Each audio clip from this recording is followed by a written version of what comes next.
Hey guys, welcome back to my comic review series on IDW Sonic the Hedgehog, where I cover each and every issue.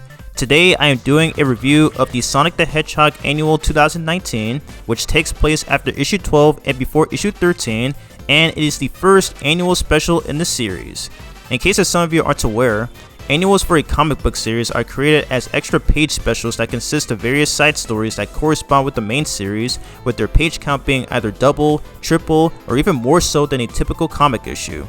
These are normally made to coincide with the monthly releases of a comic, lasting 12 issues within a year.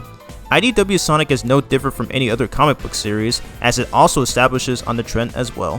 The Archie series did something similar to this, in which they were called Sonic Specials, and it also had canon side stories that would correspond with the current overarching story, with the exception of that one special that doesn't deserve to be brought attention to for obvious reasons. They also made a Sonic Super Special series that contained 48-page special stories, some that are canon, others that are non-canon, and a few that are simple reprints with fewer changes.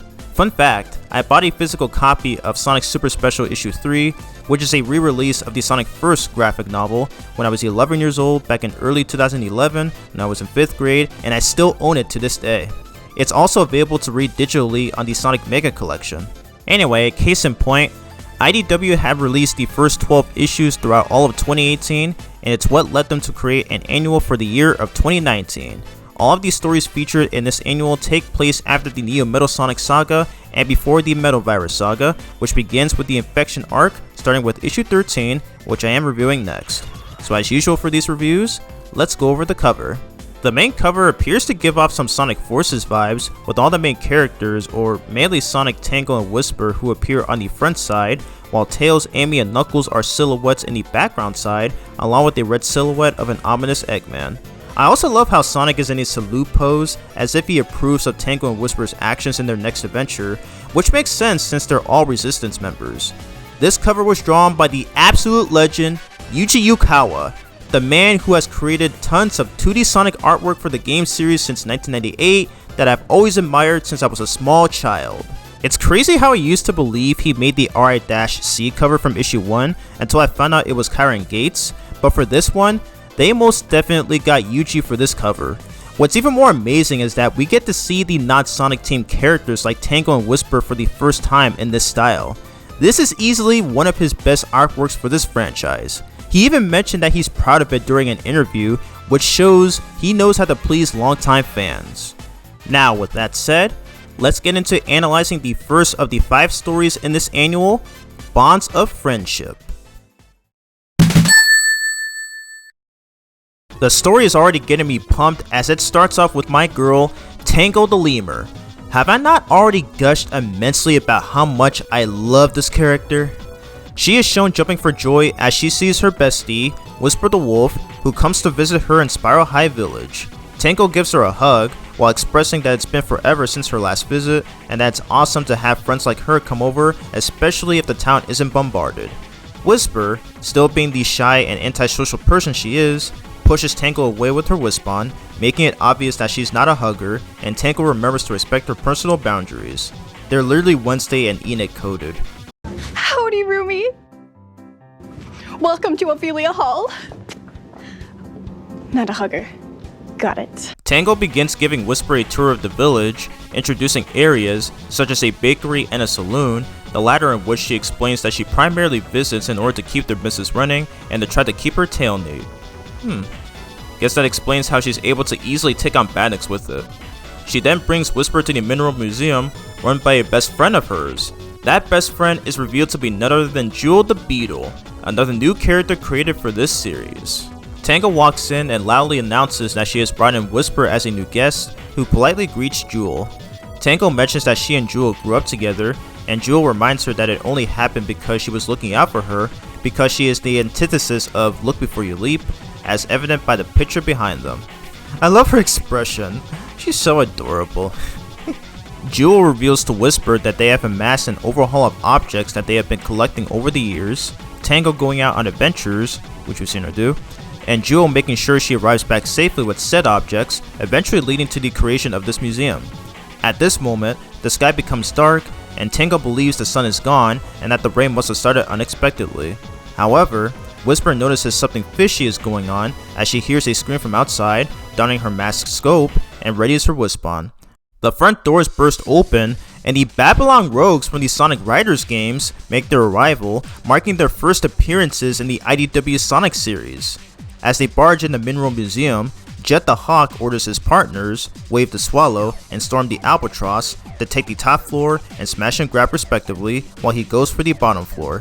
As they do so, Storm sees a giant shiny stone nearby, which is actually Jewel hiding in a rainbow-like exoskeleton form, or whatever it is. Unfortunately, Storm still catches and kidnaps her, putting her in his bag, claiming that Jet, his boss, will be happy with them completing the objective. The Babylon Rogues quickly make their exit from the museum and return to their ship. Tangle, worried that her best friend is in trouble, hurries after them with Whisper following. Whisper tells her to launch themselves towards the ship with the use of her extendable tail, similar to how she did it with Sonic and Blaze in issue 4. Although they start to lose momentum, Whisper adds more fuel to the fire, using rocket mode on her Wisp-On and boosts herself and Tangle much further to the ship. In their main office, Wave feels elated about the small treasure they acquire from the town, while Jet is only in it for keeping his extreme gear safe for any circumstance. Storm excitedly reaches into his bag to show Jet a big gem he found, but realizes it was actually Jewel. Luckily for her, Tangle and Whisper arrive, demanding them to let Jewel go. Jet refuses and instead offers that if they want her back, they'll need to beat him in a race. Wave grabs him by the hair and scolds him for his generic behavior, stating that they are thieves and not kidnappers. Jet argues that they can't just let Jewel go because of Storm making them look like incompetent bozos and would have to prove themselves to save face. While their argument goes on, Tangle uses this as an opportunity to retrieve the bag's stolen gems with her tail without them noticing. Jet eventually grows tired of this pointless argument and tells Storm to throw everyone out, and Storm literally throws Jewel. I always love the cliche of a character taking what the other said way too literally. Upon being thrown away by Storm, Jewel hits a wall, causing one of her wings to break. Ouch. Whisper notices this and jumps out to save her, while she exclaims, "Not again." Wow. First time she's heard speaking aloud and not whispering. Jet calls out Storm for once again making them look incompetent, and Wave complains that they now must save her. However, Tangle, being the coolest hero that she is, states that they got things under control, but not before giving them a warning that she will teach them a lesson if they harass the town or her friends again. Woo! You go, Tangle! She then leaps out of the ship with the jewels, which angers Jet, but Wave decides that it's best to just leave them be due to the hassle that they just went through. Whisper eventually reaches Jewel and rescues her. Tangle follows and latches onto Whisper, hoping that Whisper has a plan to keep them from falling to their doom. As such, Whisper deploys her Wisp-On and activates hover mode, allowing them to float down safely. Afterwards, Tangle, Whisper, and her Wisps help clean up the museum and put these stones and gems back to where they belong. As Jewel thanks them for saving her life and livelihood, Tangle enlightens her by saying she doesn't need to thank her, as that's what friends are for. But she does thank Whisper for not only saving them, but for visiting the village. Whisper then returns the favor and acknowledges their friendship once more, ending the story. I gotta say, this was a great way to start off the annual. This story was perfect in terms of writing, world building, and the portrayal of all the characters. Let's go over the highlights. For the first time since issue 3, Jennifer Hernandez returns as being the main artist for the story. Her art style fits super well for the story's casual and comedic charm, the characters are perfectly well drawn, their expressions are magnificent and adorable, and I still love how cartoony it looks overall. It already looked great in issue 3, and it still peaks in this one too. Hope to see more of Jennifer's work in a future issue, as she does a terrific job as always. Next highlight is the best original IDW character ever, my girl, Tangle the Lemur. If it wasn't already obvious to those who have seen my past reviews, I love Tangle. I've already given my thoughts on her in my issue 4 review, but rereading all these issues, as well as seeing discussions about and fan arts of her on Twitter, I've grown to liking her more than I already did. Personality wise, she's still portrayed significantly well, as she has the basic teenage girl vibe when interacting with her friends and new people, and treats them with super positive respect, even if a few others may not share the same enthusiasm, as seen when Whisper pushes her away from being hugged. Another reason why I love Tangle is her humor. One moment that I found particularly funny was how she barges into the museum and startles Jewel by yelling out loud. You can already see how super energetic she is when she does things like this. And let's not forget that long extendable tail she wields for both traversal and combat, or just traversal since there wasn't any fighting in this story. Her tail is incredibly overpowered and almost a godsend for any situation. She's able to grab seemingly heavy bags with stolen gems, perform a catapult ability to launch another character or herself into the air, which she also used to aid Sonic and Blaze in issue 4, and can even turn it into a fist. I used to think Wubsy had a super OP tail, but Tangle outmatches him on so many levels. I know for sure that they'd be besties. Also, she is adorable in some of these panels. Just look at her! She looks like she wants to be hugged. I love the way Jennifer draws her. It's like she also knew that Tangle is depicted to be a carefree, chill, and adventurous character.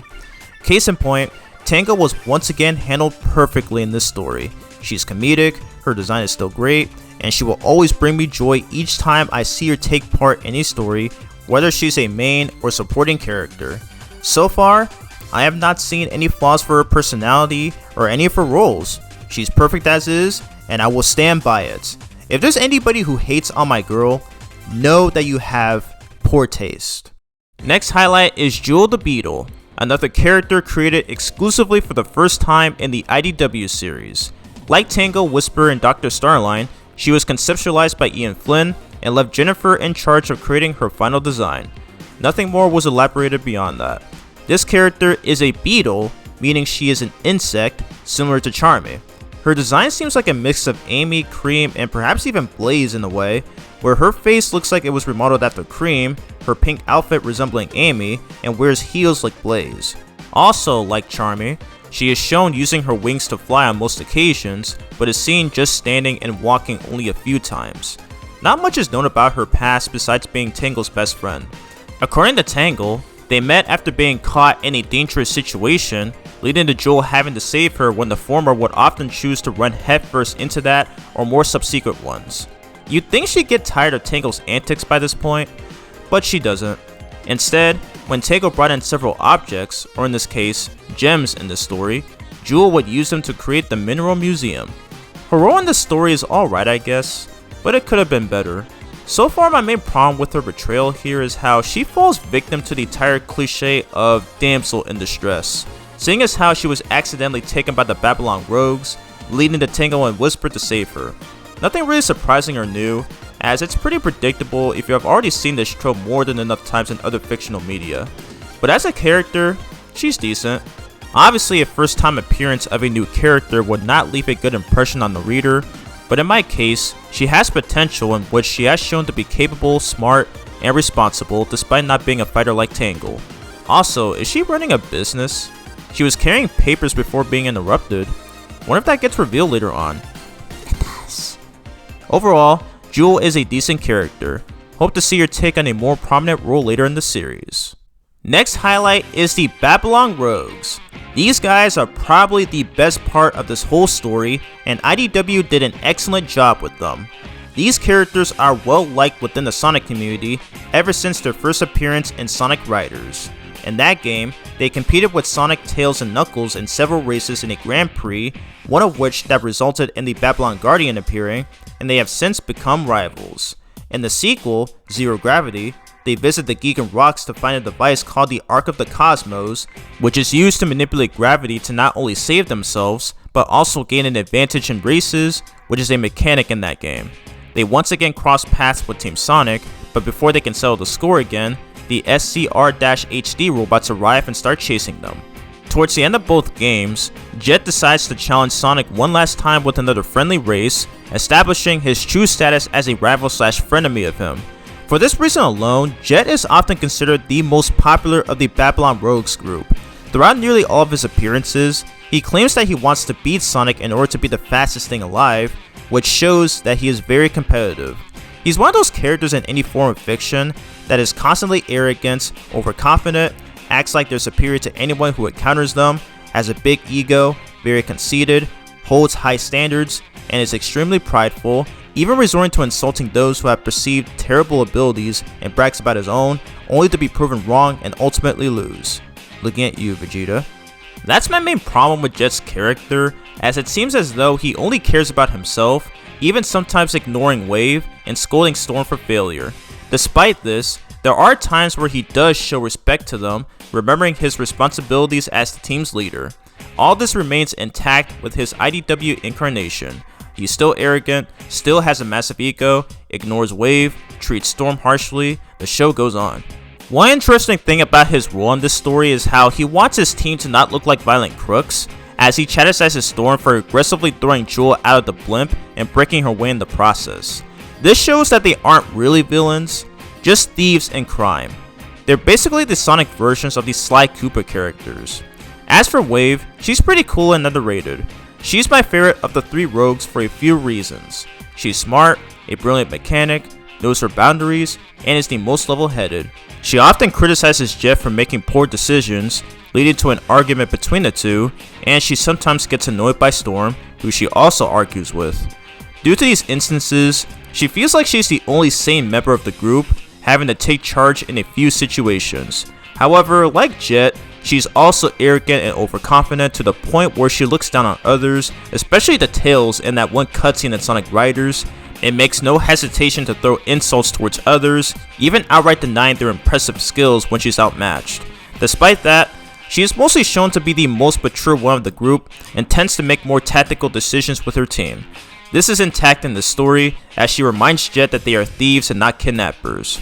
Safe to say that I'm on her side here, since his statement about Storm making them look pathetic is kind of ironic. Speaking of which, Storm is the most dim-witted but overall the most hilarious one out of the three rogues.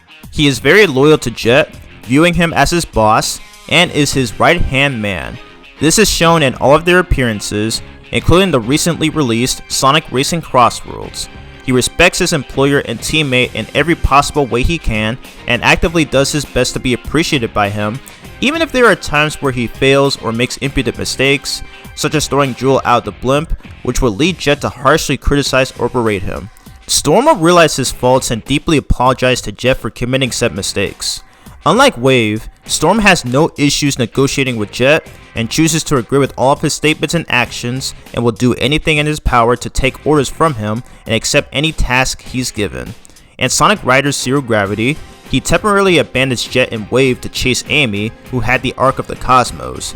After he catches up to her, she throws the device in his face, causing him to fall down.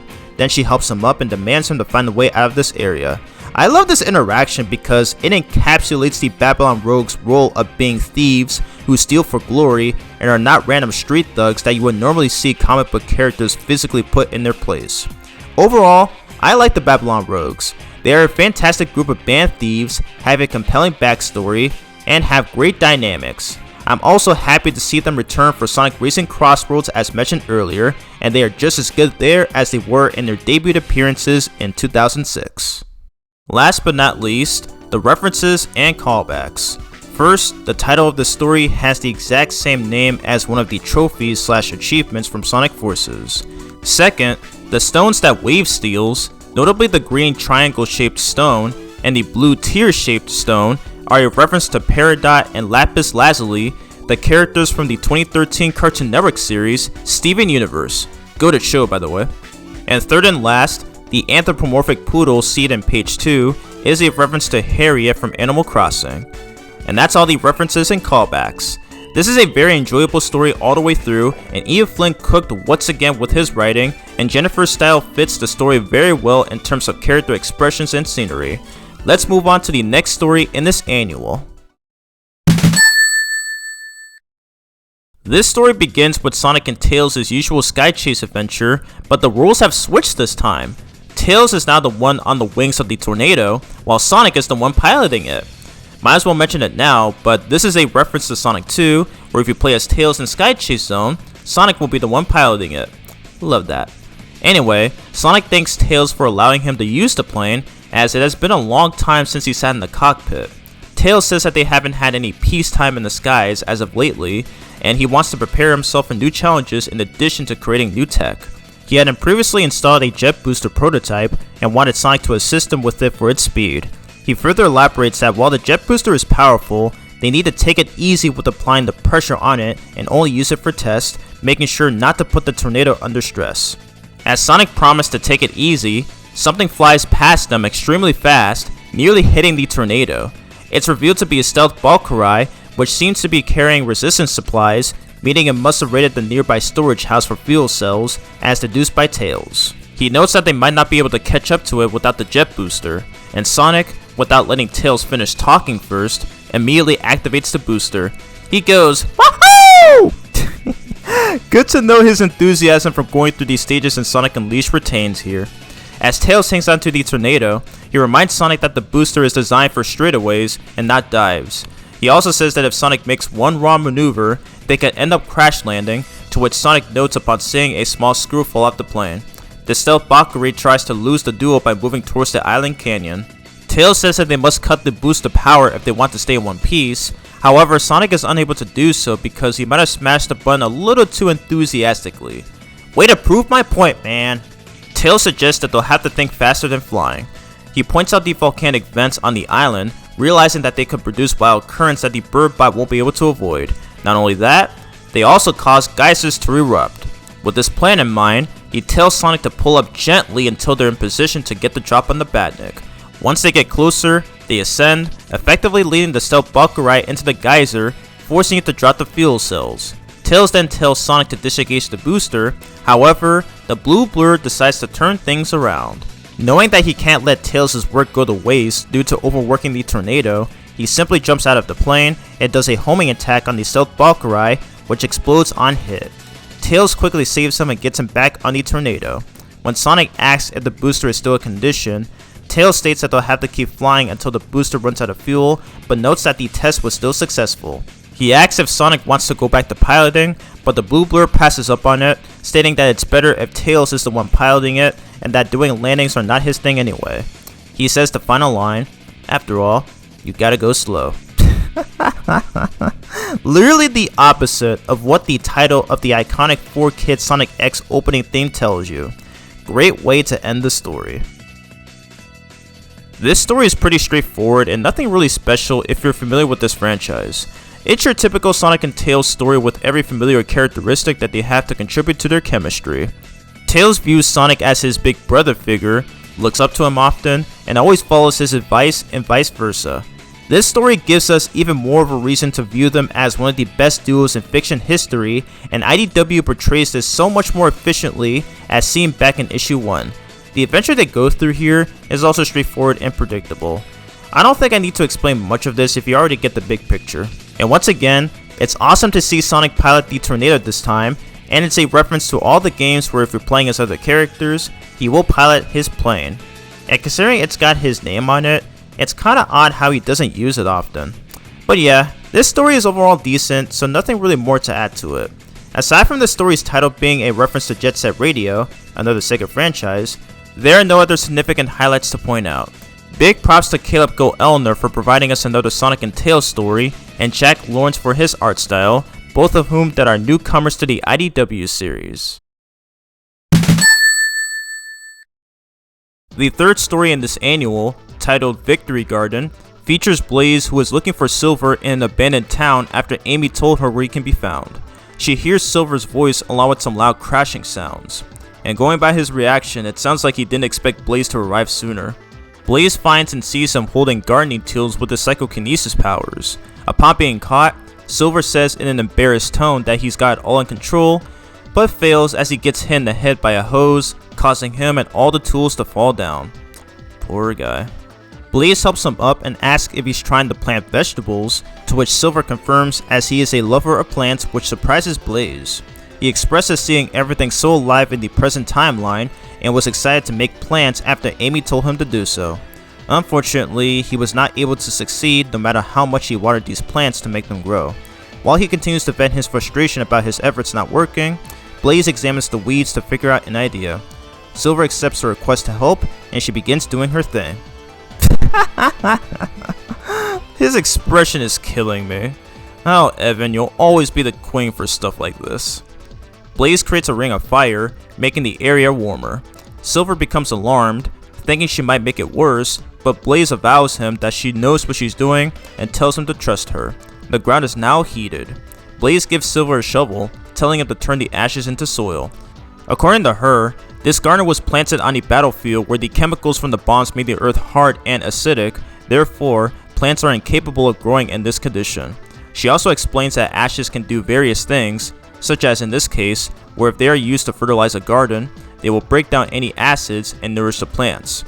Silver is impressed and compliments Blaze for knowing a lot about gardening, even if it's only the basics going by Blaze's words. She then teaches Silver about the most important things to learn as a gardener. The greatest skill to attain when it comes to gardening is not control, planning, or power. It is listening. The plants will know what to do and will tell the gardener what they need to do. Just listen, provide, and you will earn this success. The sun rises and all the vegetables and sunflowers grow in the garden, making Silver happy, and Blaze looks at him with a proud smile. That's the end of this story. This story's plot was surprisingly more interesting than I initially thought it'd be. The writing was good, and the characterization was very endearing. It brings back the iconic Blaze and Silver relationship that was seen in Sonic 06, as Blaze was essentially a mentor slash older sister figure to Silver. Throughout his campaign in that game, she assists him in his mission to save his future, even though it was pretty convoluted due to Mephiles lying to them. But that's besides the point. This story exemplifies this plot element perfectly, and Evan Stanley and Gigi Dutrix, my apologies if I got the name mispronounced, who are both writers of the story, did an amazing job with this approach. Silver is still shown to be naive, as he first fails hiding from Blaze and getting the plants to grow. Blaze not only offered to help, but gave him advice on what he actually should do as a gardener, being patient, or in her own words, listen and provide. This is one of many things that makes Blaze such a great character. She's willing to address issues that others like Silver have been dealing with and manages to fix those issues, making it a lot easier for the person she helps succeed. She has come a long way since her first appearance in Sonic Rush. She used to never trust people, always worked alone, had little patience for things like having tea, and did not hesitate to put Knuckles under boulders. It was not until Amy convinced her to rely on people more, which they even recall in issue 9. And since the very end of Sonic Rush and in Sonic Rush Adventure, she no longer had problems with trusting anyone and was willing to team up with Sonic and the others against new threats. Like I said in my issue 4 review, I don't like how Sonic 06 chose to retcon her origin story by making her come from the future rather than from another dimension, and how IDW made a good move having this incarnation of her be from Sonic Rush. While they still reference her dynamic with Silver in Sonic 06 with her portrayal as a mentor figure, I still appreciate how they show her teaching Silver the most important way to grow these plants. It's moments like this that make me wish she was a main character in the main series games. I've said this before, and I will say it again. Blaze still has the most consistent personality in all of her appearances, and I have yet to see any major flaw in her that some individuals on Twitter are criticizing. I came across a tweet on my feed where they called Blaze boring in her recent roles and had used very poor examples from a later issue, saying that she's apparently too nice to another character for committing reckless actions and that she should be colder and harsher. And I just roll my eyes at this criticism. Blaze is sternly calling out this character for an obscene act they did, and instead of having petty, aggressive arguments or a physical fight, she decided to form another plan, willing to help them correct their mistake in that situation. That shows she has learned from the events of Sonic Rush. Now, to be clear, I have not read that issue yet, so I don't know the full context of that scene, but going by the panels that were shared by the user, I can already tell that her personality is still the same. So really, I don't see the issue here. Sonic fans really don't know what the heck they're talking about. In the case of this story, she sees the faults in Silver's attempts to grow the plants and vegetables and actively helps them correct this error. It's moments like this as to why Blaze works so well as a mentor figure, and it's definitely one of her character traits. And as always, she was still a joy to watch in this story, and I'm still in a position to say that IDW still got her right. As for Silver, he is still a lovable dork. This panel of him in a goofy expression while he watches Blaze do her thing is priceless. It's so great how Evan always goes for humor moments whenever something happens. Nothing more to add to his character other than the fact that I still enjoy his clumsy but comedic role, even if it's in contrast to how he normally behaves in the games. See my issue 8 review for more details. Next highlights are the references and callbacks. First, when Silver vents his frustration on the plants not growing, he goes, "It's no use!" This is a reference to his infamous boss fight in Sonic 06. Second, the Garden Shack has a sign on the side that subtly reads Chaos Cola, which references the Chaos Cola billboard signs in Sonic Adventure 2. That's all the references and callbacks I can find. Overall, fantastic story, superb writing by Evan Stanley and Gigi Dutrex, and the art style from Evan still never misses. Huh, a story featuring Ruff and Tumble? Did not expect this, not gonna lie. Anyway, this story begins with them arriving at the Lost Pyramid of Dr. Eggman, located in Dusty Desert, an area from Sonic 06. Tumble is unsure if this is a good idea, especially if Eggman might have abandoned it for a good reason.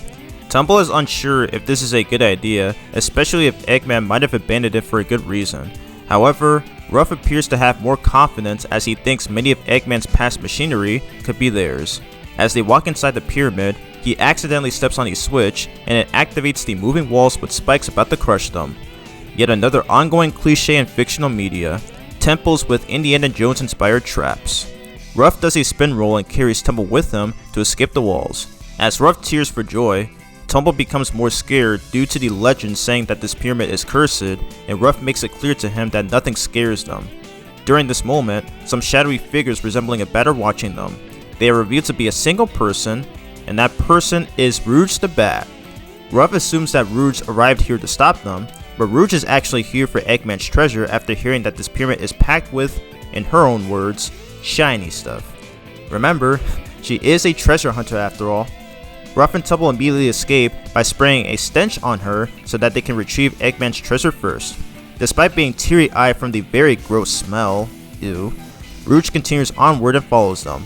Suddenly, the Egg Golem from Sonic Adventure 2 appears and attacks the skunk duo. Rouge says she needs to listen for the remote, which is the only way to shut it down. Once she hears the beeping sound, she walks in a room where it's coming from and has a shocked look in her face. As the skunk duo fight the Egg Golem, Tumble wonders where Rouge went, but Ruff tells him to forget about her and focus on the battle. They perform a move where they run up on the Egg Golem and crush it simultaneously from each side, with the real superpower of teamwork, successfully defeating the robot. I gotta admit, that was really cool. Tumble regains his confidence after doing this move, and Ruff becomes more eager to obtain the secrets this place has to offer. Just then, Rouge appears, but has turned into a mummy. She moves closer to Ruff, about to touch him with bandages. This scares Ruff immensely and makes a run for it, saying that the pyramid is cursed. Hypocrite. Luckily for Rouge, it was just an act she put up to get them to go away. They are really stupid. A small group of villagers come to thank her for driving the skunk duo away. They reveal that they used this pyramid as a shelter for their own after Eggman abandoned it, put in booby traps to scare off intruders, and gave Rouge the mummy get-up. As a reward for saving them, she is offered all of Eggman's treasure, ending this story. This story is kind of a nothing burger. The plot was predictable, and moments like Tumble being afraid but expressing satisfaction after defeating the Egg Golem, and the villagers appearing at the end were pretty much one note. It does show its significance to the main series, however. Ruff is seen holding the blueprints that Eggman gave them in issue 12, which is the main reason they were looking for the abandoned weapons the Doctor left behind. But that's pretty much all there is in regards to continuity. It was also nice to see Rouge continue to be a treasure hunter while still doing good things as a result. If you remember back in issue 6, she came up with an elaborate scheme to lead Sonic and Team Chaotix in Rainbow Village, where they find Mr. Tinker, who is the amnesiac Dr. Eggman at the time. So the fact that she does it again here to scare away the skunk mercenaries was a good move, and also hilarious. But yeah, that's all the opinions I have for this one. It's overall kind of average. Diana Skelly did decent work with the art style, and save for Cavan Scott for the writing. Looking forward to seeing them improve in the future. Last story in this annual, and it's about a Sonic fan club. Alrighty then. This club is formed by a bunch of unnamed characters, led by this one who I think is a deer. I don't know, they never clarify on this. This meeting starts to go awry as a female wolf argues with the deer, and they fight about who is as fast as Sonic is. A female mouse suggests doing a contest about who is the most like Sonic, and whoever wins will be the club president. They begin doing the contest. They race each other around the field, try to roll into balls until they crash into each other. At this very moment, there is an egg pawn just standing there not doing anything. It notices the deer and takes a swing at him, which the deer barely dodges. The female wolf and the other members assist him in finding the bot, and they are all doing a poor job at it. Oh hey, Tangle's here, let's go!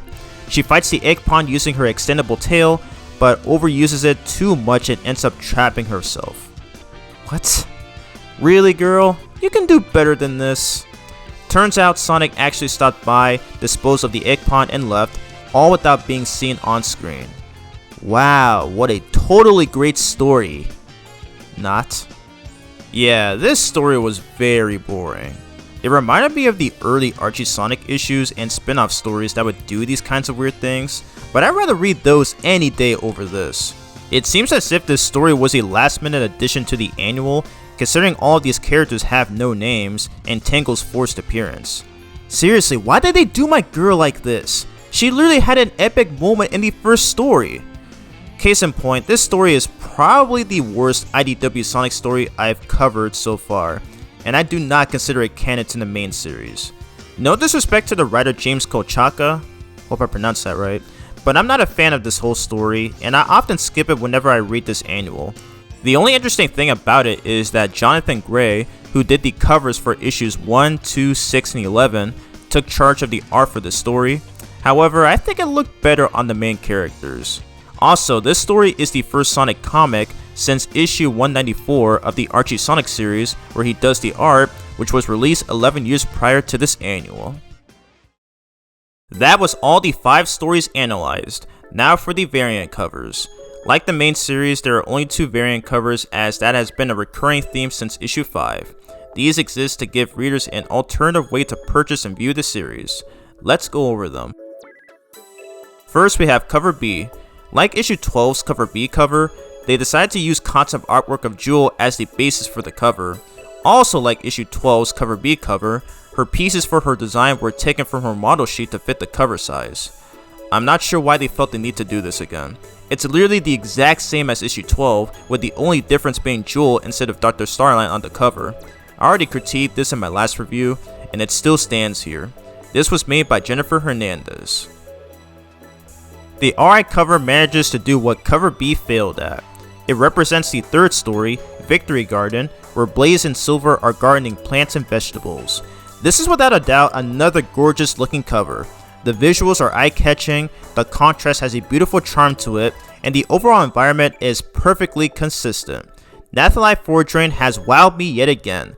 13 IDW Sonic comics we've looked at, and not once has she ever been excluded. She's the only one who took part in every issue, so massive props to her as always. Similar to issue 12, I still find it peculiar how they chose to use concept artwork of a character for cover B, but also has yet another fantastic cover by the aforementioned artist, further making up for that flaw. Before I end this video, I'm going to do a brief look at the most recent IDW one-shot comic special that has broke my Twitter feed, and that is the Chaotix 30th Anniversary Special. Like issue 80, I decided to pick this up off of eBay, and I loved every second of it. As the title mentions, it has been 30 years since the first appearances of Vector the Crocodile, Espio the Chameleon, and Charmy Bee. The game that first featured them was Knuckles Chaotix. In case anyone hasn't seen my past reviews or my recent live streams, I am a huge fan of Team Chaotix, and I always love seeing them be involved in a major plot. I've already stated in my issue 5 review that these guys are the most underrated characters ever, and that I believe they deserve tons of recognition. Many of my wishes came true in this special, and it was written by a well-known individual in the Sonic community, Daniel Barnes.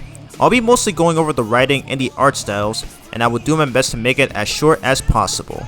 This story features Sonic and Amy going on a lovely date, as she shows them a couple of Asian statues at a museum, which she actually stayed up all night researching just to set up this date. However, they're interrupted by Vector, who proudly greets them. He tells them about his team's first ever big case, but states it's a long story. Amy, obviously not caring about this, says, "Oh darn, what a shame. Well, back to touring the museum. Bye, Vector!" I'll never not crack up at this. Despite this, Sonic becomes interested in hearing Vector's story, which annoys her. This is when this special starts to become extremely good in terms of art styles. For Vector's story, they went with a brand new style that I've never seen before in the series up to this point. It uses manga style art to represent his perspective on the events that led to the first big case solved. For Espio's story, it's similar to Vector's, but uses a purple tint for every single panel to represent his perspective on the story. The fight scene makes it even more appealing to look at. For Charmy's story, they went with the childlike art style, and it's just so cute and funny. This is very similar to the Powerpuff Girls episode, The Bear Facts, where Blossom, Buttercup, and Bubbles retell a story, each within one's own perspective, and the animators use different art styles to fit their personalities, with Bubbles' childlike drawing style being similar to Charmy's. I love that episode for similar reasons as this story. The artists for each of the story retellings have such incredible talent, and they deserve every amount of praise for their own work. The character interactions are also fantastic. It gave me more Son Amy moments, which I always appreciate. The running gag of Amy being annoyed by the Chaotix interrupting her tour date with Sonic made me laugh way harder than I ever should have. Her and Sonic leaving before Vector and Espio finished their respective stories, and the references were brilliant. Daniel Barnes did a terrific and absolute outstanding job with this story. That man is the king. He even noticed me on Twitter. Ah! So yeah, I love this story. It's one of the best IDW has ever provided. They still handled the Chaotix crew perfectly, and a few things I said in my issue 5 review came true here. It's almost as though they watched that review. I feel so honored if they did. Anyways, if you're a big Team Chaotix fanboy like me, definitely pick this up as I highly recommend it. Now back to the actual review. So that's the end of my review of the Sonic the Hedgehog Annual 2019. It continues to show what made IDW Sonic so great, as the stories I loved the most were Bonds of Friendship and Victory Garden, both of which that had amazing stories. Jet Set Tornado was decent, Curse of the Pyramid was average, and Sonic Fan Club was boring and didn't need to exist. For this whole annual, I'll give it a 5 out of 10. If you made it this far in the video, thank you very much for taking the time to watch this whole review. Next time we'll be taking a look at issue 13, where the Metal Virus arc will officially begin. Thank you all for watching, and I'll see you in the next review.